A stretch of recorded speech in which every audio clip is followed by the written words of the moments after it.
네, 기생충 아빠 정준호쌤, 기생충 엄마 정혜진쌤, 그리고 저는 기생충 친구. 드디어 친구까지 오긴 왔습니다. 예, 아나운서 문희정입니다. 안녕하세요. 만나서 반갑습니다. 안녕하세요. 오늘도 우리 정준호쌤은 약발 받은 것처럼 노래를 신나게. 예. 아, 그럼요. 지난주에 노래 나올 때 마이크 트셨잖아요. 네. 무서워서 못 부르겠어요. 아차. 그걸 까먹었네. 아차차차. 쌤 정말 그게 무서워서 못 하신 거예요? 비겁한 반문입니다. 가사를 다 못 외운 거 아닙니까? 아유, 설마 저기 가사를 다 못 외우셨을 것 같은데요. 예. 그럴 리가요. 다음 주까지 숙제로 가사 숙지. 다음 주 다 함께 시그널송 부르기. 부르기 대회. 진짜 해볼까? 저 노래를 잘 못해. 쌤은 그 흥으로 다 제압할 수 있어요. 그럴까요? 이 넘쳐나는 흥을 어떻게 하지? 네. 우리 정혜진 쌤이 제일 제가 봤을 때는 노래에서 밀리실 것 같아요. 아, 그런가? 노래는 저보다 훨씬 잘하실 것 같아요. 노래요? 노래를 안 불러본 진짜 오래된 것 같아요. 그러면은 우리 다음 주에 진짜 기생충 퍼펙트 우리가 기생충 송을 한번 불러보자고요. 그냥 마이크 켜고 가는 거예요? 켜고 가는 걸로. 진짜로. 자, 연습하셔야 돼요. 연습보다 저는 약을 빨고 오는 걸로. 괜찮아요. 우리 정준호 쌤은 이 노래가 바로 울려 퍼지자마자 표정이 달라지거든요. 예, 음악 괜찮습니다. 예. 지금 많은 분들이 저희를 반겨주시네요. 정말 끔찍한 사진들로. 엄청나게 올라왔네요. 나 정말 왜 이러시는지 모르겠어요, 이분들. 예. 와, 오늘 엄청난 거 올라왔네요. 이게 오늘 올라온 건 아니고 지난주에 올라온 것 같은데. 네. 와, 엑시구와 이런 사진 어디서 이렇게. 엑시구와 이거 움직이는 짤방은 저 처음 보는데. 움직이는 거요? 밑에 꿈틀꿈틀. 근데 이게 엑시구한지 다른 건지는 잘 모르겠어요. 이 큰 애들은 엑시구아는 아니고 이 바닷속의 등강류라고 여기 새우 사촌 정도 되는 그런 아이들이 있는데 이게 막 큰 거는 막 한 몇십 센치까지 자라더라고요. 근데 그냥 아주 먼 친척이고 얘는 기생형은 아니고 그냥 바다 밑바닥에 사는 애들인데. 그 고양이랑 같이 옆에 있는 그 사진이요? 이 고양이랑 같이 있는 사진 아마 이게 아마 핸드폰 케이스일 거예요. 맙소사! 헐! 아닌가? 진짠가? 근데 일본에 이 등강류 엑시구아를 컨셉으로 그 핸드폰 케이스랑 베개를 만들었어요. 그래서 베개? 어디가 앞면이죠? 다리가 미치겠죠 아마? 다리 있는 데가 아닌가? 다리가 얼굴을 이렇게 감싸주는 컨셉인가?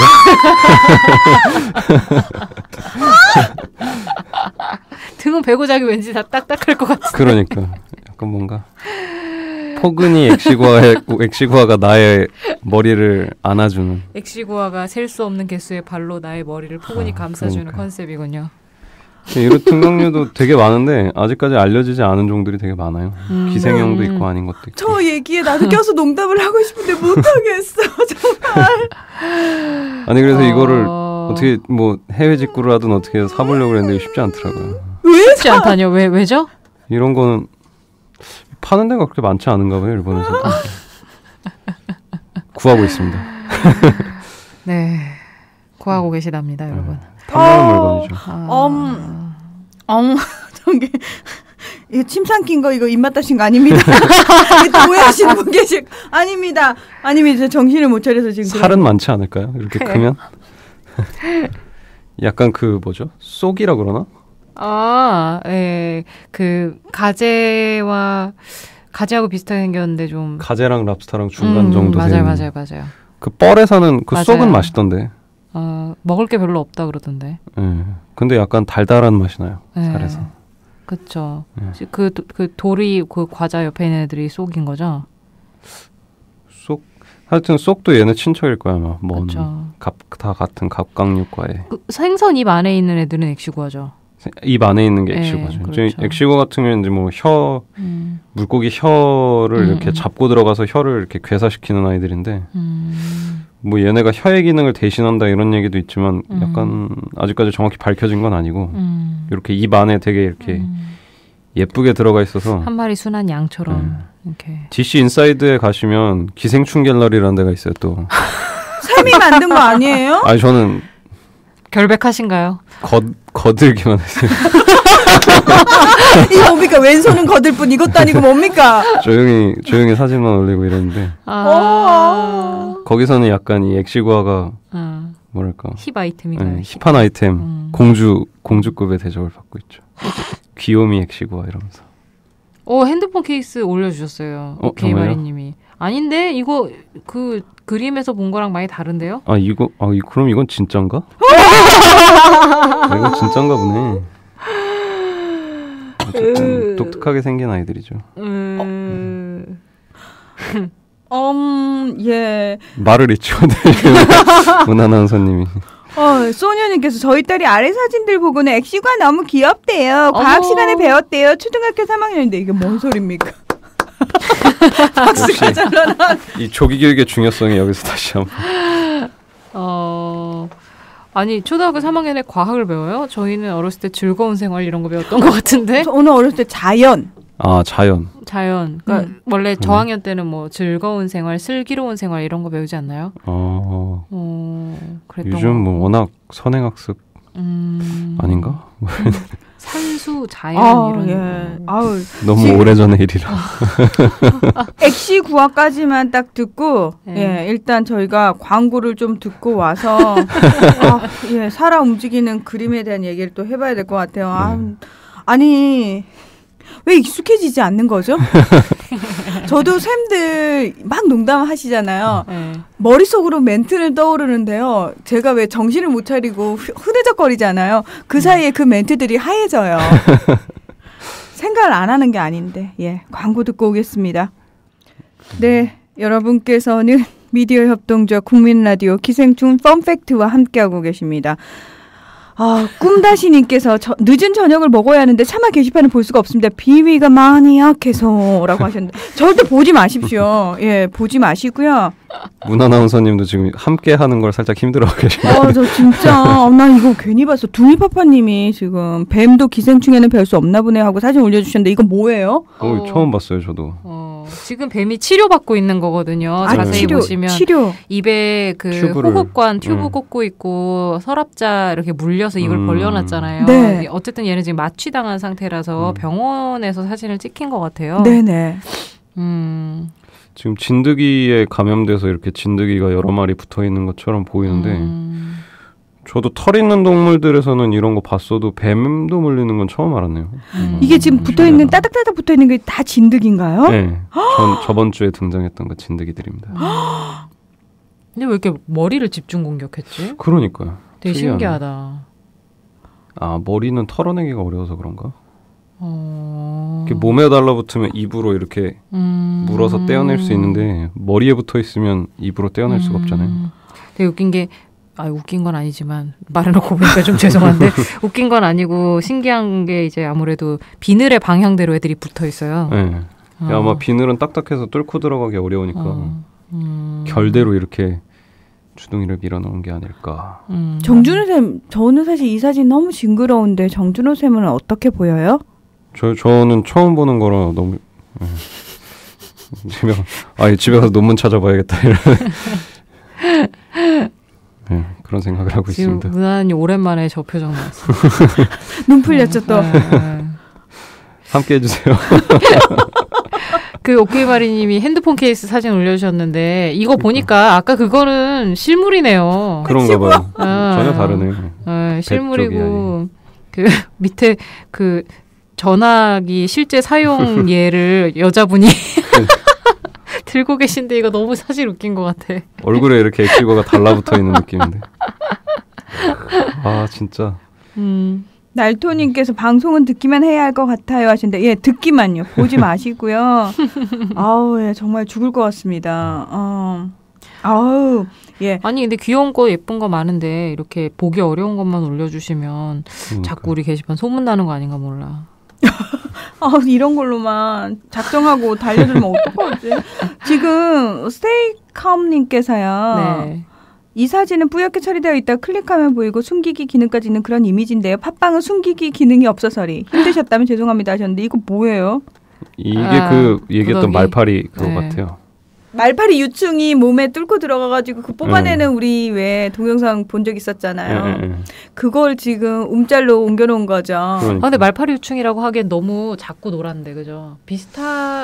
뭐 근데 피부에 기생하는 이제 그 구더기증을 일으키는 구더기들이 여러 종류가 있어서 다른 걸 수도 있는데 여기 그 이렇게 피부 안에 기생하는 아이들의 특징이 이렇게 가시가 역방향으로 이렇게 나 있거든요. 그래서 이렇게 잡아 뽑으려고 그러면 가시 걸려서 안 나와요. 이 까만 점들이 사실 이렇게 반대 방향으로 나 있는 돌기 같은 거라서 요거 때문에 잘 안 빠지죠. 그래서 이제 억지로 잡아 뜯다가 이렇게 반으로 끊어지거나 이러면 이제 안에서 곪거나 이럴 수 있어서 걔네가 이제 염증을 일으키게 되는 거죠. 사실 이런 거는 뽑는데도 주의해야 될 때도 있죠. 그리고 그냥 놔두면 사실 고치 틀 때 되면 그냥 지네가 알아서 빠져나와서 그쵸? 톡 떨어져서 너무 많으면 문제가 되고 그 근처에 이제 염증이 생기면 모르겠지만 가만두면 또 알아서 자기가 때가 되면 다 나오는 게 또 얼마나요? 보통 고치될 때까지 2주 정도 걸리나 뭐 그러면은 그 사이에 어떤 고통이라든지 불편함 같은 건 없나요? 사람에게? 뭐 통증은 이제 막 살이 없는 부위에 알을 낳았다 이러면은 거기가 이제 부어오르면서 아플 수가 있는데 그게 아니라 뭐 엉덩이나 뭐 어깨 부위나 이런 데처럼 살집이 좀 많은데 이렇게 낳으면 별로 통증이 없는 대신 약간 이물감이나 뭔가 꿈틀거리는 느낌이 나서 좀 기분이 좀 그럴 수는 있겠죠. 정준우 쌤 이거 본인 몸에 말파리가 유충을 놔줬으면 좋겠죠. 뭐 한 번 정도는 아니 이게 기생충학자들의 특징인데 기생충학자들이 살신성인 정신이 좀 많아요. 그러니까 살신성인인지 좋아서 하는 건지 잘 모르겠어 이게. 근데 좋아서 하는 뭐 또 뭐 가수도 있고 좋아서 하는 뭐 얼마 전에 보니까 동물병원도 있던데 여튼 좋아서 기르는 기생충학자들의 얘기가 되게 다양한 게 있고 역사 속 기생충학자들은 정말 많은 것들을 대단하신 분들이 직접 많죠, 진짜. 엄청나신 분들이 많죠. 옛날에 그 서민 교수님도 동양한 중이 자기 눈은 작아서 잘 안 자란다 뭐 이런 뭐 슬프다 서민 교수님도 눈에다가 직접 집어넣으셨다가 실패하신 굴 먹으러 이렇게 단체로 다니시고 막 이런 건데 역사 속에서도 이렇게 항상 함께하는 살신성인 기생충학자들 얘기가 또 있어요. 그 사실 뭐 알 먹는 실험은 거의 다 있고 그러니까 초반에 기생충 이제 생활사를 알아보려면 어떻게 감염되는지를 알아야 되잖아요. 근데 제일 확실한 게 한 6개월 동안 자기 변을 매일매일 검사를 해요. 그래서 다른 기생충이 없다는 걸 확인을 하고 기생충 알을 꿀떡 삼키는 거죠. 근데 예를 들어서 초창기 지금은 이제 어느 정도 기생충을 구충할 수 있는 구충제 같은 것들이 잘 나왔지만 초창기에는 만약에 내가 기생충에 감염이 됐을 때 그것들을 제거하는 확실한 방법이 없는 상황에서도 그런 실험을 감행을 그런 적이 있었죠. 한다는 얘기시군요. 근데 뭐 알은 사실 눈에 안 보이니까 뭐 먹으면 먹을 수 있을 것 같거든요. 그냥 먹으면 사실 그냥 물 먹는 거랑 똑같은 느낌이니까 식염수 마시는 거랑. 그렇죠.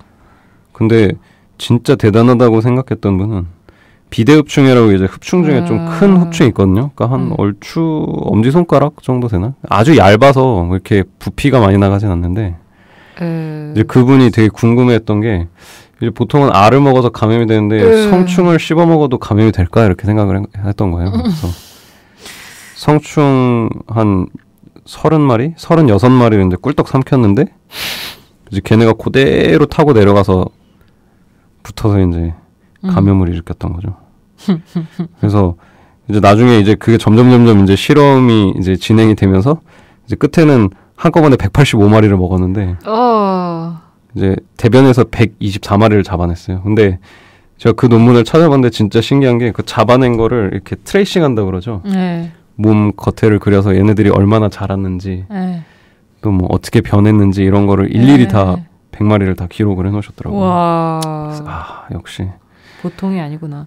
그 비대흡충 삼킨 분이 그분이 주열흡충 실험도 하셨잖아요. 방광주열흡충. 방광주열흡충을 이게 직접 본인에게 직접 주입하셔서 4년 동안 매일매일 기록에 그거를 한 거예요. 아니 무슨 남극일기도 아니고. 그 약간 그 이때 당시 그 과학자들 보면 약간 기록 덕후들이 많아서 매일매일 막 기록을 해요. 오늘은 설사를 했다. 그 다음 날은 오늘은 약간 복통이 있었다. 네. 오늘은 아무 일도 없었다. 막 이러면서 가족까지 동원해서 막. 가족까지 동원해서. 옛날 패트릭 맨슨이라고 엄청 유명한 이제 기생충학 어떻게 보면 약간 그 기생충학과 열대약의 아버지 같은 사람이 있는데 그 아들도 되게 유명한 기생충학자였어요. 그래서 이제 3.1날 말라리아라고 지금 한국에도 유행하고 있는 말라리아 그쵸. 종류가 이제 모기로 인해서 감염된다는 걸 보여주기 위해서 자기 아들한테 감염을 시키죠. 아들도 뭐 흔쾌히 해야죠. 그러면서 로마에서 런던까지 3일 만에 공수를 받았어요. 모기를.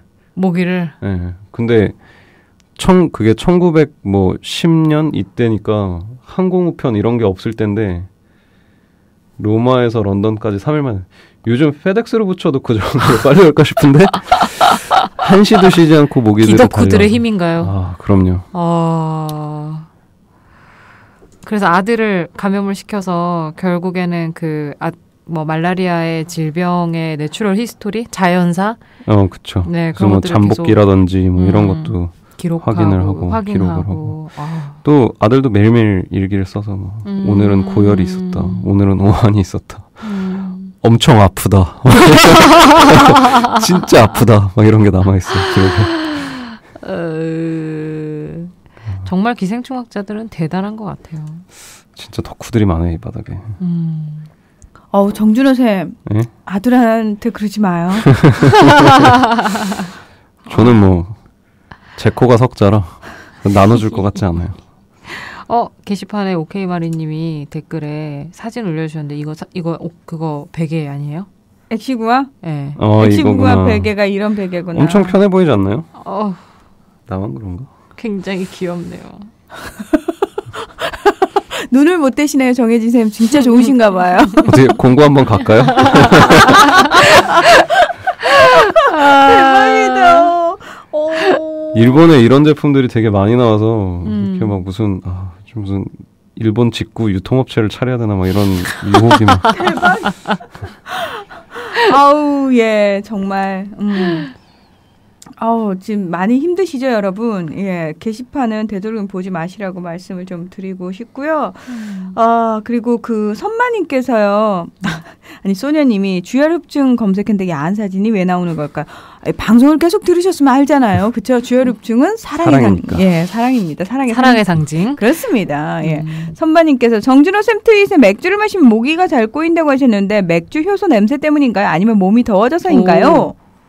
이거 사실 일단 술을 마시면 확실히 이산화탄소 분비량이랑 체온이 좀 올라가서 모기가 잘 꼬이긴 하는데 또 항상 이 덕후들 또 궁금한 거 못 참기 때문에 가서 이제 뭐 한쪽에는 위스키를 먹이고 한쪽에는 맥주를 먹이고 한쪽에는 그냥 뭐 보드카나 이런 걸 먹이고 이제 여러 종류의 술을 사람들한테 먹이고 모기를 10,000마리를 풀어놓은 다음에 한 사람당 몇 마리씩 나누지 막 이런 실험들을 해요 보통.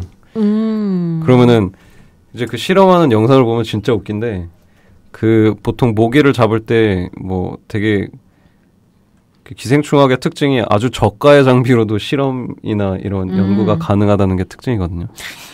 모기를 잡으면 이렇게 고무관 사이에 솜을 하나 넣고 솜이요? 네, 끝에는 유리관으로 돼 있어요. 네. 그래서 유리관 끝을 모기한테 이렇게 살짝 대고 훅 빨아들이면 이 솜에 와서 딱 걸리거든요. 그렇게 해서 모기를 채집을 해요. 솜은 안 빨려 나오는 거고. 그러니까 여기 약간 그물망 같은 게 가운데 있어서 모기만 걸리고 아주 저가의 장비로 하는데. 잡아보셨나요 혹시? 이제 그런 실험도 저희 하죠. 이제 그러면 이제 사람 방 정도 되는 크기의 이제 모기장을 쳐놓고 그 안에 모기를 무작위로 풀어놓은 다음에 자기 몸에 앉은 모기만 빨아들이는 거예요. 그 사람은 가만히 앉아서 모기한테 계속 물리면서 그래서 몇 마리의 모기나 자기 몸에 앉았나를 세는 이런 방식으로 실험을 하는데 이제 이 경우 같은 경우에는 다른 술보다 맥주에 훨씬 많이 꼬는데 그 이유는 아직 정확히 밝혀지진 않았어요. 근데 왜 이제 좀 이따가 곧 열대야의 시즌이 올 텐데 한국은 이제 이 계절이 됐으니까. 왜 진짜 모기에 잘 물리는 사람이 좀 네. 정해져 있다고 얘기하잖아요. 그래서 피가 그쵸. 달달한 어르신들 말도 있고. 네. 저는 모기한테 막 잘 물리는 스타일은 아니거든요. 물리기는 하지만 그렇게 많이 물리지 않는데 제 동생은 유독 그렇게 같이 있어도 혼자 모기를 다 불러들이는 것 같은. 이산화탄소 농도의 영향을 받는다고 모기가 그게 가장 좀 유력한 이론 중에 하나인데 그래서 대사가 좀 활발한 사람들 에게 모기가 좀 많이 간다는 얘기가 있죠. 그래서 뭐 그냥 우리가 알기로 일반적으로 열이 많고 뭐 좀 항상 대사가 활발한 분들에게 모기가 많고 약간은 열이 없고라고 해야 되나? 이게 되게 의학적이지 않은 표현이기는 한데 전반적으로 그런 게 좀 있는 것 같아요. 약간 모기들이 지금까지 알려진 바로는 이제 먹이를 찾는 방식 크게 세 가지가 있는데 하나가 열이고 그다음에 이산화탄소가 마지막에 젖산이거든요. 그래서 땀나고 마른 다음에 땀나고 막 그러고. 그러니까 뭐 분비량이 많은 사람이 확실히 체격이 큰 사람이 훨씬 더 잘 물리기 그쵸. 쉽고 체격이 크고 뭐 씻은 사람이 훨씬 덜 물리는 안 씻고 자면 모기가 좋아한다 뭐 이런 얘기 하는데 씻은 사람이 확실히 덜 물리겠죠. 근데 아직까지 그게 정확히 다 된 건 아니라서 그러니까 그게 사람을 찾아오는 거지 여러 사람이 있을 때 그 중에 특별히 선호도가 있는 것 같지는 않다는 연구 결과도 있거든요. 그러니까 혈액형 막 사람들이 얘기하고 혈액형일 수도 있고 근데 여튼 여러 가지 이유들이 있는데 그게 굉장히 그 활발하게 연구되고 있는 분야 중에 하나예요. 왜냐하면 모기 기피제를 만들 때 이제 그 어떤 특정한 모기가 이제 뭐 찾아가는 그런 요소들이 있어서 그거를 모기가 냄새를 못 맡게 한다든지 아니면 볼 수 없게 만든다든지 아니면 뭐 모기의 그런 여러 가지 감각기관들을 마비를 시킨다든지 이러면은 엄청 훌륭한 기피제가 되는 거니까 그거를 찾으려고 뭐 이런 살충제 회사들이나 이런 데서 열심히 연구들을 하죠. 네. 많이. 자, 모기 살충제 뿌리실 때 여러분 예전 기생충 펀팩트 들으신 분들은 뭐 다 기억하시겠지만 절대로 허공을 향해 뿌리시면 안 되고요. 벽이나 커튼, 예, 모기가 앉을 만한 곳, 앉아서 쉴 수 있는 곳에, 앉아서 쉴 수 있는 곳에 뿌리셔야 됩니다. 허공에 뿌리시면 아무 소용이 없습니다. 바닥만 미끌미끌해집니다. 예. 두기파파님께서 내몽고에서 수천만 년 전 공룡의 피를 빨아먹으며 살았던 거대한 몸집의 흡혈 벌레 화석이 발견이 됐는데 흡혈 벌레라고 불리는 이 생물은 가장 큰 암컷이 20.6cm, 수컷이 14.7cm로 현재 생존하는 벼룩보다 몸집이 10배 가까이 큰 것으로 추정되며 현재는 멸종됐다고 합니다만 현대시대에 태어난 게 얼마나 다행인지 모르겠네요 하셨어요. 그때는 동물이든 모든 동물의 스케일이 컸잖아요. 뭐 공룡 피 빨아먹으려면 그 정도는 커야 되지 않을까요? 피부를 뚫고 들어갈래도 그러니까요. 게다가 피부가 두꺼웠을 텐데. 공룡의 입장에서 봤을 때는 지금 사람이 입장에서 모기 사이즈나 공룡 입장에서의 20cm나 큰 차이는 없을 것 같다는 느낌이 드네요. 그러네요. 20cm면 그러니까 거의 주먹만 한 사이즈. 새끼 고양이만 한 거 아닌가요? 이건 벌레가 아닙니다. 이런 걸 벌레라고 하면 안 됩니다. 벌레는 작은 걸 벌레라고 해야 됩니다. 사도위원님께서 군모기는 전투하는지 모포도 뚫고 오는데 종류가 틀린 거. 군인들이 잘 못 씻어서 그런 게 아닐까요? 예. 그런 것도 있고 약간 그 군인들이 이제 경계 근무를 서면 아예 움직이지 못하는 경우들이 되게 많거든요. 가만히 서서. 근데 모기가 되게 집요해요. 그래서 어떻게든 틈을 찾아서 파고 들어갈 때까지 계속 주변을 맴도는데 한번 먹잇감을 정하면 이제 가만히 있어도 이제 전투화를 뚫고 들어가는 거는 아니지만 그 틈을 비집고 들어가서 피를 빠는 거죠. 정준호 선생님도 군대 다녀오셨어요? 그럼요. 매치가 안 되긴 한다. 적응 잘했을까? 고문관이었을까? 막 궁금해지네. 제가 있으면서 상사들이 여태까지 자기 군복무 하면서 이렇게 군복 안 어울리는 처음 봤다고. 뭔 얘기야? 대박이다. 그래서 그 얘기 듣고 뭐라고 말씀하셨어요? 열심히 일하겠습니다. 어떻게 입혀놔도 예비군 같아 보인다면서. 이미 뭐라 그래야 될까? 해탈한 눈빛. 나를 아무리 괴롭혀봐야 소용이 없다라는 눈빛. 뭐 이런 거 이해가 되네요. 전수해주면 안 돼요? 그 방법 좀? 진짜 배우고 싶다. 진짜 배우고 싶다. 어떻게 해야 20대 초반에 예비군 같아질 수 있나요? 제가 군대를 좀 늦게 가가지고 나이를 많이 먹고 가서 가니까 약간 한 대위 정도도 저랑 나이가 비슷해서 이제 뭐 친하게 지내게 됐었죠. 예비군 나이 때 가신 거네 그럼. 다른 사람 예비군 이제 한참 끝나갈 때 갔죠 다른 사람들. 에마리오님께서 모기 물려서 가려움이 시작될 경우에 뜨거운 열을 직접 접촉해주면 독소가 중화되어 바로 수그러듭니다. 특히 아이들한테 유용합니다. 단 데이지 않을 정도로 해야 돼요. 하셨는데 예를 들어서 모기에 물렸어. 그럼 드라이어기가 있으면 드라이어기를 직접 이렇게 잉 하면서 그 부위를 조금 쐬주면 괜찮지 않을까요? 그럼 아이가 좀 덜 간지러워하지 않을까요? 처음 들었어요. 그러게요. 네. 기본적으로는 모기의 어떤 그러니까 모기 침에서 나오는 알러지 성분 때문에 붓고 가려워지는 건데 네. 독소가 중화돼서 바로 수그러든다? 이거는 좀 확인을 해봐야 될 것 같은데 저런 거 아닐까요? 염증 초기에는 온찜질을 해주는 게 더 좋은 완전 급성 초기에 이제 온찜질 이거 확인해봐야 될 것 같습니다. 네, 우리 근데 꿀팁이라고 얘기하시는 거 보니까 맞나 봐요, 정말. 여름에 한번 실험해봐야겠네요, 집에서. 그러게요. 저도 실험해봐야 되겠다라는 생각했어요. 네. 근데 저번에도 얘기했지만 가장 확실한 방법은 한꺼번에 모기에 엄청 많이 물리면 그 다음에 좀 괜찮아지는. 저는 그랬기 때문에. 홍수요법. 샘은 왜 뭐든지 다 그렇게 극단적으로 가서 뭔가 극단으로 돌아와요. 뭐 피부도 안 좋았는데 아프리카에서 잘 못 씻었더니 피부가 너무 좋아지셨고 모기도 왕창 물려봤더니 그 다음부터는 안 물리고 왜 항상 그렇게 극단을 가요, 샘? 얼마나 과학적이에요. 샘 그걸 과학적이라고 얘기할 수 있나요? 그럼요. 대박이다. 예, 홍수요법 이거는 엄연한 의학적인 요법 중에 하나인데. 그러니까 앞으로 몇 년간 겪을 찝찝함이나 이 간지럼증과 고통을 한 번에 겪느냐 아니면 쭉 나눠서 겪냐의 차이가 아닐까요? 어차피 평생 겪어야 될 건 정해져 있다. 그 총량은 정해져 있는데 법칙. 총량의 법칙. 한꺼번에 한번 확 하고 가자. 불쏘시개님께서 오늘부터 집먼지 진드기와 전쟁을 치러야 할 것 같습니다. 초등학교 1학년 아들 녀석 비염, 재채기 증상으로 병원 다녔는데 코에는 이상이 없고 혈액 검사에서 집먼지 진드기 알러지 반응으로 검사 결과가 나왔네요. 애들 침구류와 집안 청소에 많은 신경을 써야겠네요. 그리고 피톤치드 캡슐 톡톡 그거 효과에 도움이 될까요? 일단 뭐 출연하신 분이 답변을 피톤치드 캡슐 톡톡 이거 저는 뭐 잘 모르는 건데 뭔지 모르겠고 집먼지 진드기는 전 세계적으로 알레르기 원인의 1위를 달리고 있는 매우 대중적인 알러지 요인이죠. 그래서 네, 불쏘시개님 중요한 거는 집먼지 진드기 자체가 아니고 그 아이의 배설물로 인한 알러지 반응이기 때문에 그 배설물을 잘 처리를 해야 되는 거죠. 일단 기본 관리는 집안 습도는 한 50에서 60% 정도로 유지를 해놓으셔야 되고. 그러니까 집안에 습도계 같은 게 있으면 괜찮겠네요. 그렇죠. 아이 있는 집들은 요즘에 많이들 갖추어 놓으셨어요. 보면 습도계하고 그 습도 조절을 할 수 있는 공기청정계나 이런 거 많이 가져다 놓으시더라고요. 그래서 그런 거 하고 그다음에 식물들을 많이 가져다 놓으시면 습도 유지에 도움이 되고요. 자연적으로. 그러나 쌤 식물 기생충도 무시 못해서. 식물 기생충은 사람에 해를 끼치는 경우가 별로 없고 실내에서 기르시는 애들은 식물 기생충이 아주 뭐 이렇게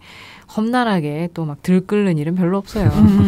뭐 여튼 그런 거랑 침구류 같은 경우는 아까 말씀드린 것처럼 집먼지 진드기뿐만 아니라 배설물들이 문제가 있는 거라서 이거는 잘 털어주셔야 되는데 요즘 이게 아파트 환경에서 이불 테라스에서 못 턴다면서요. 그래서 이게 집안에서 먼지를 털어서 빨아들이는 집먼지 진드기 청소 장비들이 판매를 하더라고요. 그래서 그거를 털어서 먼지를 빨아들여주고 얘네들이 청소기 기능이 우리가 보통 이렇게 흡입을 하면 반대편으로 또 공기가 나와서 중간에 필터가 있는 건데 그 필터의 크기가 매우 작아야 되는데 그런 걸 저희가 헤파 필터라고 하거든요. 그래서 헤파 필터가 달려있는 청소기류를 쓰시면 집먼지 진드기의 그 알러젠이 좀 어느 정도 필터링이 돼요. 그것 혹시 아세요? 왜 요즘 나온 그 가전제품 중에서 정장이라든지 우리가 흔히 세탁소에 보내야 되는 옷들 있잖아요. 그 옷들을 다시 그 안에 넣어 놓으면은 다시 클리닝 한 것처럼 이렇게 깨끗하게 되는 기능이 되는 그 스타일러라는 뭐 그런 가전 제품들이 있는데 그 기능이 이불을 털어주는 기능이 있어요. 오. 예. 그래서 이 이불 망도 줘가지고 얘가 자동적으로 진동을 줘가지고 그 안에서 해결을 하는 거죠. 아, 세상 참 좋아하네. 그런 거는 괜찮을 수도 있겠는데 물리적으로 털어서 이렇게 하는 거. 그래서 왜 옛날에는 지금 말씀하신 것처럼 지금은 환경이 이불을 털 수 있는 환경이 아니잖아요. 예전에는 우리 어머니들은 굉장히 옥상에서 그냥 빨랫줄에 쫙 널어놓고 막 털었거든요. 네, 맞아요. 근데 지금은 그게 불가능하기 때문에. 방망이 같은 걸로. 맞아요. 근데 지금 상황은 그런 것까지 나왔다는 걸 제가 알고는 제가 그랬어요. 제 동생 그 아가가 있는 집에 그 기계가 있어서 제가 그랬어요. 너네 이불은 커서 혹시 못 들어가면은 아가용 이불이라도 꼭 그 안에 넣어서 털라고 이렇게 얘기를 했거든요. 예, 자동으로. 요즘 같은 때에는 밖에서 이불을 털면 이불을 밖에서 터는 의미가 없는 게 먼지와 황사가 많기 때문에 그대로 다시 묻혀 들어오는 신먼지 진드기 털었다가 미세먼지 묻히고 들어오는 꼴이라 그렇죠. 확실히 그런 청정기가 있으면 도움이 많이 되겠네요. 네. 신기한 세상 거 진짜 좋아졌어. 많네. 세상은 좋아졌는데 돈도 많이 필요해졌죠. 아, 그렇습니다. 돈보다 이런 현대문물을 좀 알아야 뭐 좀 누리는데. 정재호쌤은 몰라서 못 누리는 게 너무 많으실 것 같아요. 아직도 신기한 게 너무 많아요.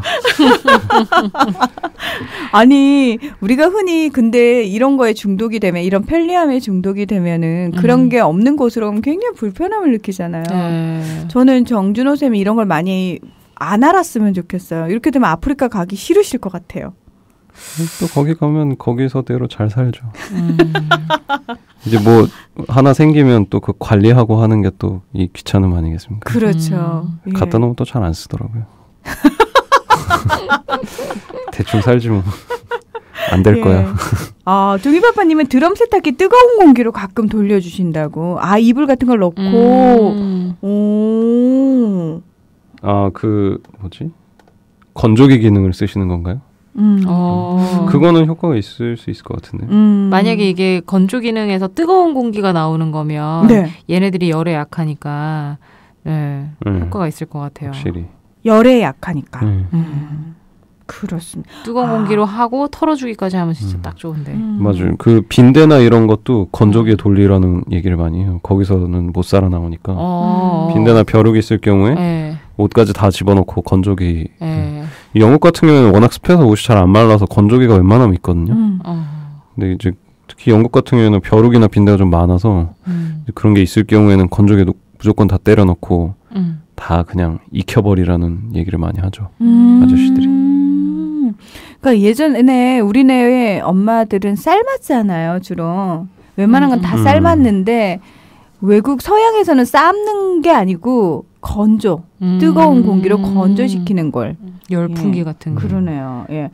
우리 예쁜 기생충 엄마님께서 국민TV 최고의 날로 먹는 방송. 기생충 엄마 아빠는 입만 갖고 오지요. 뭔가 끊을 수 없는 마력 있는 방송 하셨는데 아닙니다. 이분들 지금 노트북 앞에 한 대씩 다 놓고 있고요. 실시간 검색 계속 해가면서 방송을 하고 계십니다. 입만이 아니라 노트북이.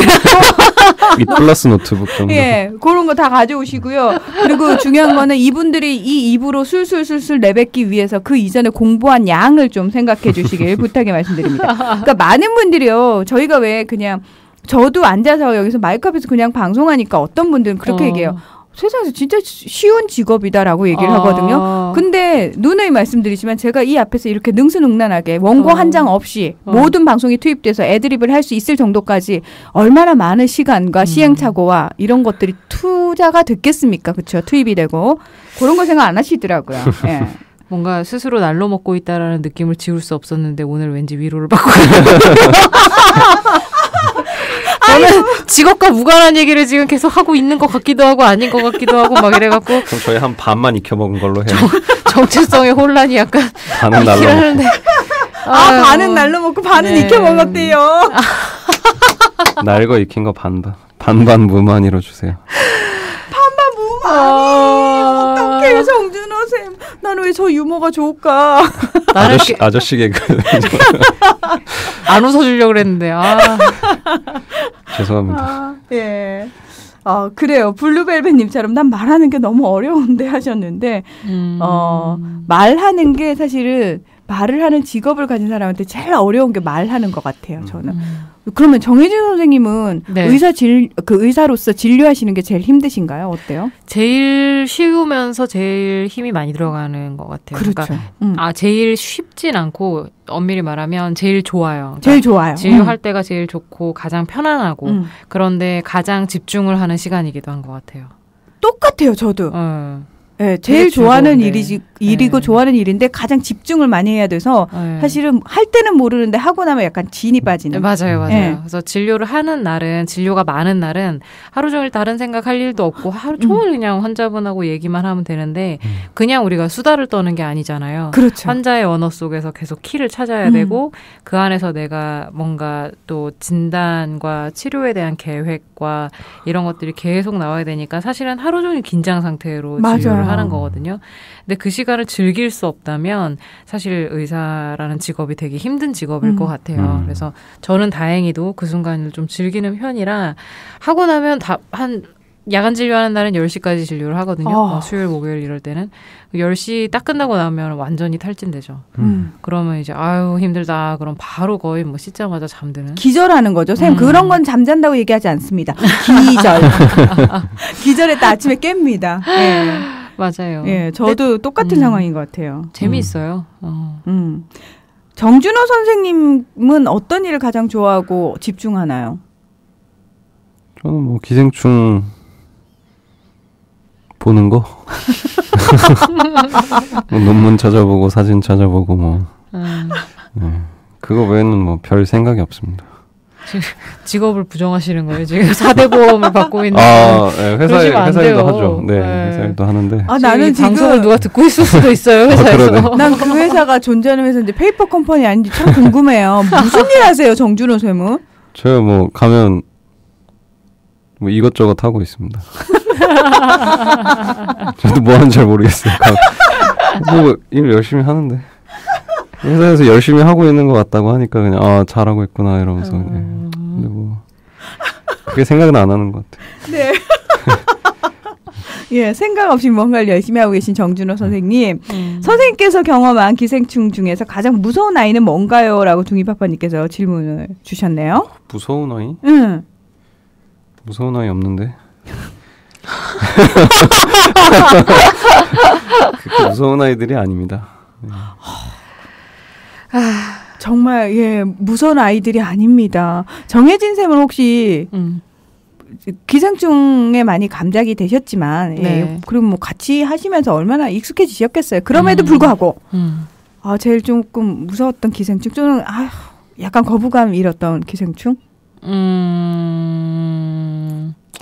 글쎄요. 뭐 막상 제가 경험해본 기생충은 없다 보니까 모기 외에는 사실 뭐 그다지 뭐 와닿지도 않고 그냥 이게 남 얘기하는 것 같은 느낌이고 좀 그런 게 있긴 있어요. 그래서 무섭다 생각을 한 적은 없는데 만약에 제가 감염이 된다 하면 제일 끔찍할 것 같은 기생충. 감염이 된다면 현실적으로 가능성도 있으면서 감염이 되기 싫은 애를 고르라면 뭐 스파르가눔 같은 거? 혹시라도 민물에서 사는 무언가를 제가 접촉했다가 걸리게 되어서 감염이 되면 힘드니까 좀 그런 거는 안 됐으면 좋겠다. 뭐 이런 거 말고는 실제로는 뭐 가끔 이제 아니사키스 혹시나 고래회충 걸리진 않을까? 뭐 이런 거. 좀 현실적으로 걸릴 현실적으로 확률이 그래도 있는 고래회충. 근데 옛날에 이것도 아까 얘기로 돌아가면 스파르가눔도 자기 몸에 직접 이식을 하신 분들이 계셨어요. 아니 이걸 어떻게 이식을 하는 거예요? 스파르가눔이 보통 그냥 이게 맨살로 들어오겠다. 맨살로 들어오는구나. 그래서 그분들이 이제 맨살로 들어온다는 것도 처음 확인을 했었는데 이제 다른 동물에 있는 스파르가눔을 추출을 해서 이렇게 여기 팔뚝을 째고 그 안에 집어넣었어요. 진짜 스파르가눔을. 그래서 얘네들이 그런 식으로 이식을 해도 실제로 크는지 안에서 움직이진 않는지 자라면 얼마나 자라는지 그래서 뭐 머리를 잘라내고도 집어넣어보고 뭐 머리 째로도 집어넣어보고 여러 가지 실험들을 했는데 실제로 이제 그렇게 들어오면 안에서 어느 정도 성장도 하고 움직이기도 하고 이런다는 거를 확인을 했었죠. 근데 이제 그런 식으로 이식을 하면 여기가 부어 올라서 엄청 아프거든요. 그쵸. 그래서 그것도 또 일기로 남기셨어요. 오늘 팔이 많이 아프다 이랬는데 그 다음에 더 했던 게 오늘 빼려고 쨌는데 그 자리에 없었다. 충격과 공포. 얘는 과연 어디에 있는 걸까? 그래서 수술을 3번인가 4번 해서 끄집어냈었나? 그랬을 거예요. 어디서 발견이 됐을까? 훨씬 더 팔 아래쪽으로 내려가 있어가지고 그래서 이렇게 그러니까 며칠 있으니까 그 기어간 자리에서 그러니까 끝까지 기어간 자리가 다시 이렇게 좀 부어오르면서 이렇게 딱딱한 느낌이 들어가지고 바로 그날 이제 친구 외과 의사한테 뛰어가서 팔 좀 째줘 이래가지고 바로 그날 끄집어냈는데 몸 안에서 또 그게 쪼개졌는지 또 그 다음에 또 한 군데 더 생겨가지고 또 적출했던. 근데 진짜 이 기생충학자들의 덕심은 끝이 없는 것 같아요. 뭐 이게 본인에게 이식을 해서 직접 키우고 했던 분들도 있기는 하지만 예전에 그 뭐 사형수들한테 촌충 감염시킨 얘기도 있잖아요. 사형수들한테요? 그러니까 사형이 확정된 사형수에게 사형되기 딱 48시간 전에 촌충을 먹인 다음에 이게 이제 그 돼지촌충을 나중에 이제 사형된 이후에 얘네가 이제 어디에 가 있고 어떻게 뭐 자리를 잡고 있고 이런 것들을 연구한 사람들도 있었죠. 그거는 인권적으로 문제 있는 거 아닙니까? 그거 되게 옛날 얘기겠죠? 그러니까 한 19세기, 그러니까 1800년대 이때니까 아직 뭐 인권이나 이런 게 그닥 1800년대 후반 뭐 이때니까 아직 그렇게까지 돼 있던 때는 아니라서 이거는 기생충 제국이라고 나름 또 업계에서 유명한 입문서 중에 하나인데 거기에 기생충 입문서인가요? 이게 한국에서 어떻게 따지고 보면 가장 처음 나온 기생충 책이었어요. 그래서 2004년인가 그때 출판됐는데 누가 쓰신 거예요? 칼진머라고 외국의 이제 그 과학 저널리스트 분이 쓴 건데 나름 한국에서 꽤 선풍적인 인기를 끌었죠. 그 스파르가늄에 대해서 다시 한번 좀 설명을 부탁드릴까도 될까요? 왜냐면은 저희가 민물고기에 대한 이야기를 했었고 예전에 다루긴 했습니다만 이제 또 이 시간에 처음 접하시는 분들을 위해서 그리고 아까도 질문이 올라왔어요. 네. 뭐 민물고기만 조심하면 되냐? 바다회는 괜찮느냐? 뭐 이런 기초적인 질문도 올라왔거든요. 예. 바다회하고 민물회하고 누가 좀 더 확률이 높으냐 그러면 당연히 민물회가 그쵸. 기생충 확률이 높고 바다회에도 기생충이 있죠. 아까 전에 말한 고래회충이 가장 대표적인 건데 고래회충은 큰 물고기의 근육에서 발견이 되고 우리가 먹는 부분이 근육이잖아요. 그렇죠. 거기에 이제 고래회충은 실제 사이즈가 눈에 보이는 사이즈니까 잘 확인해가면서 이렇게 드시면 되는데 뭐 확률적으로는 정말 어렵고 고래회충은 우리 몸에서 못 살아요. 못 살기 때문에 들어가면 걔도 살려고 발악을 하다가 며칠 내로 그냥 소화가 돼버려서 죽는 그런 구조고 정말 운이 나쁘면 고래회충 이제 위에서 막 발악을 하다가 위벽을 뚫고 다른 데로 가려고 시도하기도 하고 그때 통증이 좀 많이 있다라는 거. 그래서 고래회충 말고는 사실 바다회 쪽에서는 감염될 만한 게 별로 없기는 해요. 바다회 그거 말고 그쵸. 지금 뭐 특별히 한국에서 유통되는 회 중에서는 뭐 확실히 그런 건 별로 없죠. 이제 민물에서는 회만 먹는 게 아니라 민물고기 말고 이제 사실 스파르가눔 같은 경우는 뭐 달팽이 막 이런 거 개구리나 뱀 같은 양서류 거 먹어서 많이 걸리고 뭐 이런 거에서 걸리는 거라서 그런 애들 사실 드실 일이 없었으면 좋겠네요.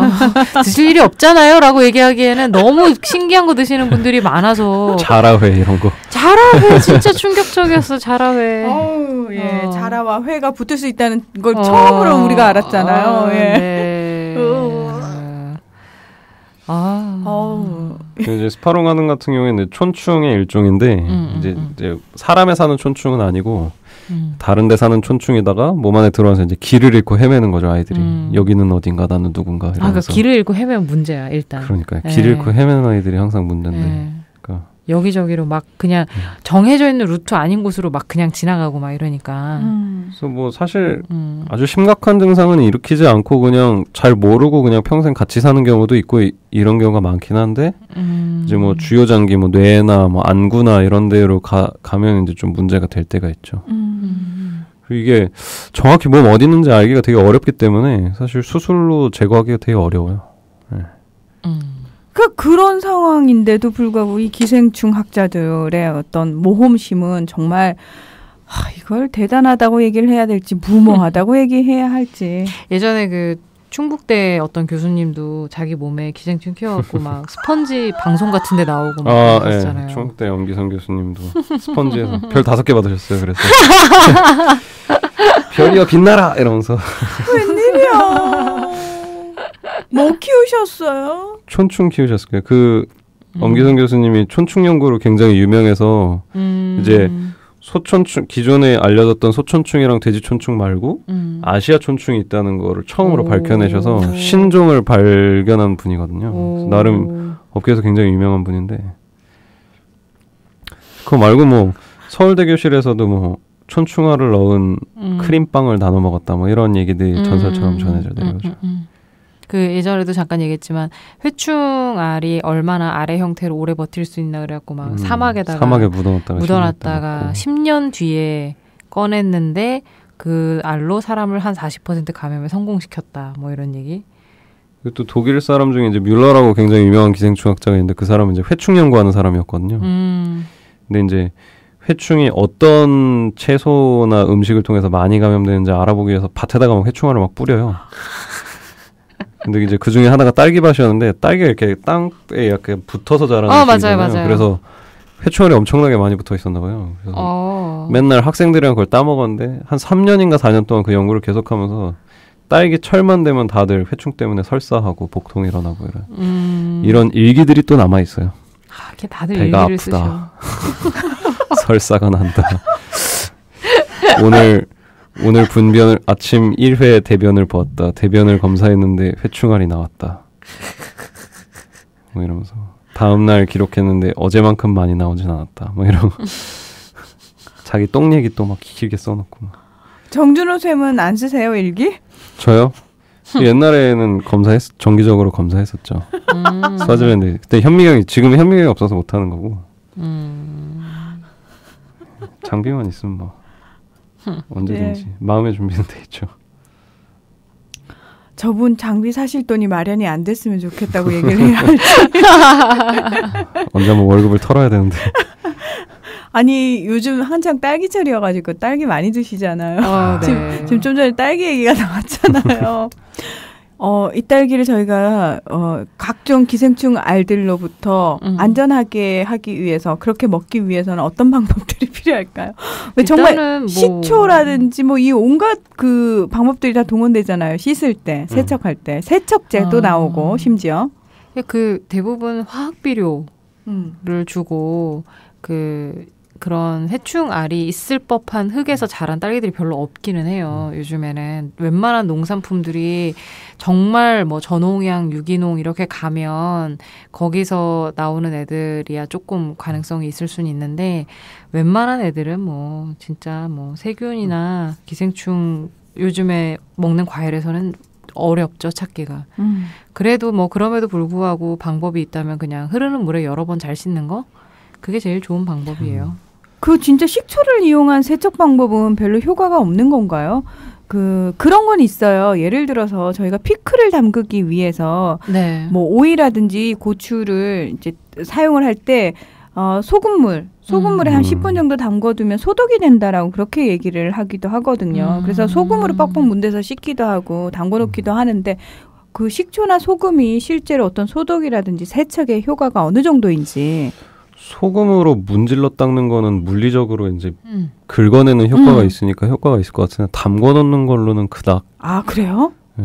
뭐 예전에도 몇 번 얘기 나왔지만 회충알이나 이런 애들이 워낙 튼튼하기 때문에 뭐 식초 좀 끼얹고 소금 좀 끼얹고 이런다고 해서 소금 좀 끼얹는다고. 아니 정준호 쌤, 우리 애들은 그딴 걸로 죽지 않아. 뭐 이런 표정 있잖아요. 얼마나 씩씩하게 잘 자라는 아이들인데.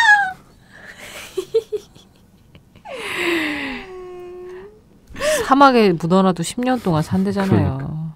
소녀님이 오늘 딸기 와구와구 먹었는데 구연산으로 씻었는데 괜찮게 그런 것에 굴하지 않는다고요, 얘들은.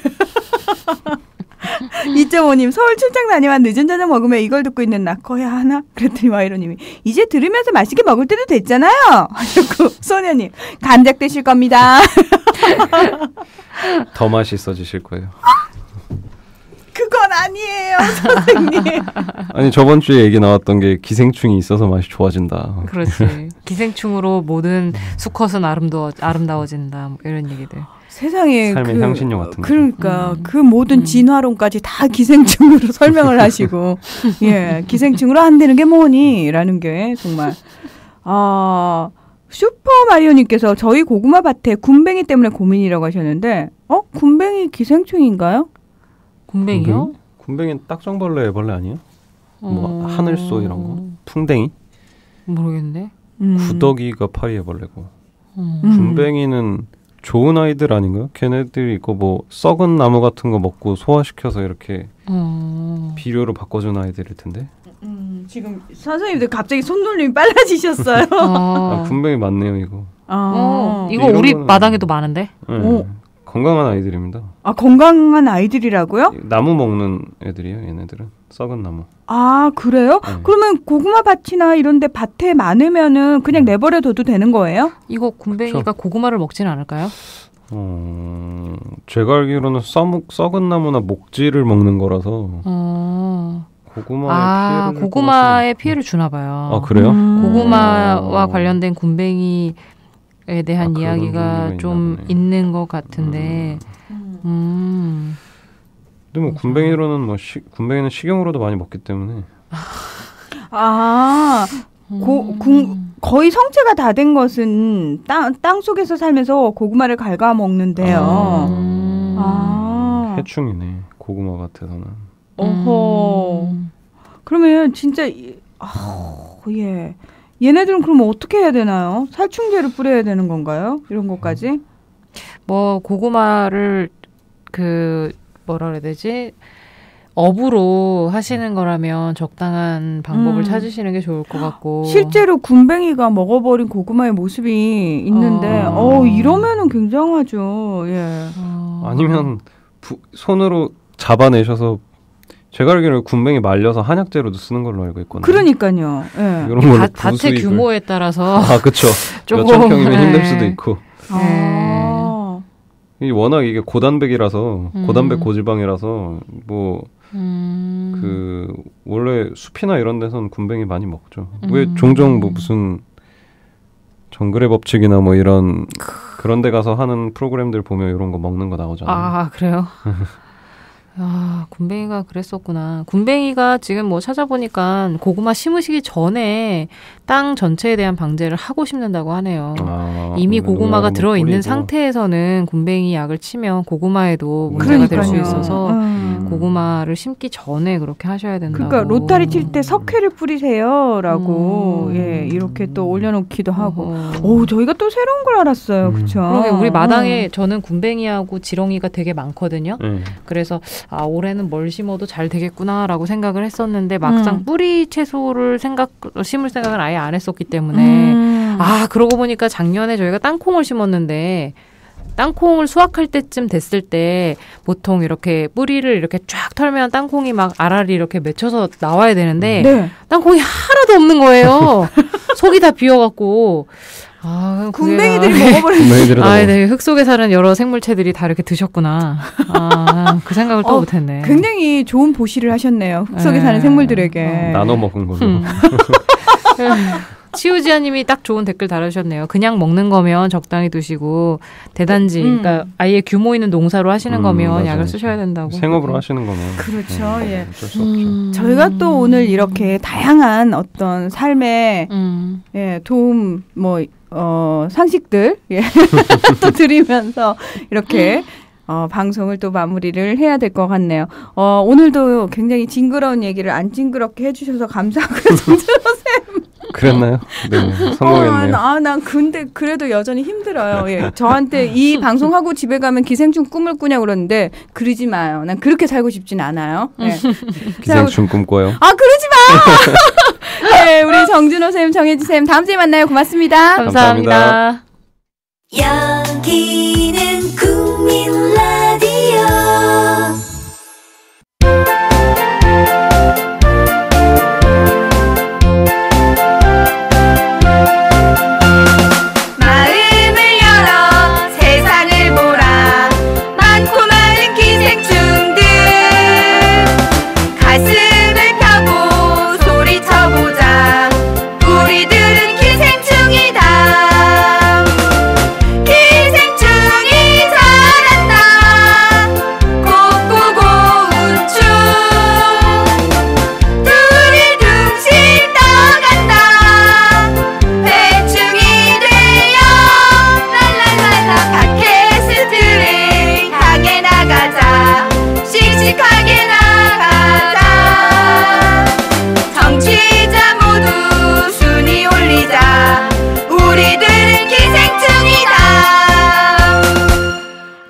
펑 팩트.